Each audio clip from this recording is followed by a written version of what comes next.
ఇక్కడ మీరు చూసారు, అక్కడ చిన్న చిన్న గబ్బిలాలు ఉన్నాయి చూడండి. కరెక్ట్ చూడండి, పైన ఆగుండి ఆగుండి కనిపిస్తున్నాయా? అవే గబ్బిలాలు. అందులో కొన్ని పారిపోయి మిగతా ఉన్నాయి.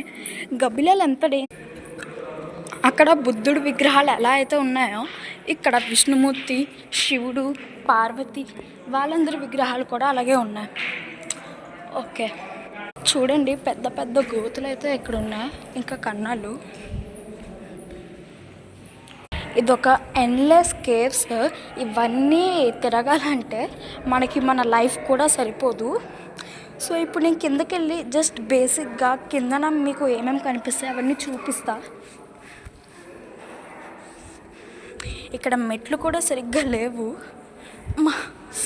అవుచ్. ఓకే,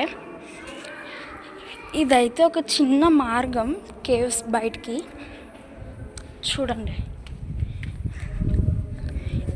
ఇది కదా రియల్ కేవ్స్ అంటే. ఇలా ఉండాలి మార్గాలు. చూడండి, ఇదైతే ఒక ఎర్లీ హ్యూమన్స్ కట్టినట్లు ఉన్నాయి, కానీ అప్పటికి అంత టెక్నాలజీ ఎలా వచ్చిందో మనకు కూడా తెలీదు. ఇప్పటికీ అదొక అన్సాల్వ్డ్ మిస్టరీ. ఓకే, ఇప్పుడు మనం మా లోపలికి వెళ్ళబోతున్నాం. Let's go. మేమైతే బేర్ ఫుట్గా నడాలంట. అక్కడైతే స్లిప్పర్స్ ఖచ్చితంగా ఇప్పాలి. చెప్తున్నాను, ఇక్కడ చాలానే గబ్బిలాలు ఉన్నాయి. సో భయపడకుండా వెళ్ళాలి. ఇగోండి, లోపల ఏం లేదు, జస్ట్ ఒక సీట్ కూర్చోడానికి అంతే. ఇగోండి చూడండి,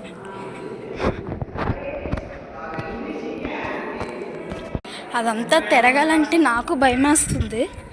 ఆ చుట్టూ తిరగాలంటే గబ్బిలాలు. చూడండి ఎంత లోతుగా ఉందో. ఒక్కసారి ఇక్కడ నుంచి పడ్డామా ఇంకంతే.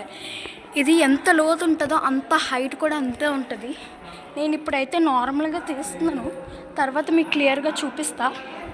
చూసినట్లయితే మీకు ఏమని అనిపిస్తుంది? ఇది పెళ్ళంట, ఎవరిదో కాదు, శివుడు పార్వతి పెళ్ళి. అందరూ అంగరంగ వైభవంగా చేసిన పెళ్ళి. దాన్ని ఇక్కడ చెక్కి చూపించారు. అక్కడ అందరూ దేవతలు అందరూ ఉన్నారు. సేమ్ మన రాముడు ఇంకా సీతమ్మ పెళ్ళికి ఎలా ఉన్నారో సేమ్ అంతే. ఇప్పుడు మనం ఇంకో కేవ్కి వెళ్ళిపోతున్నాం. Let's go.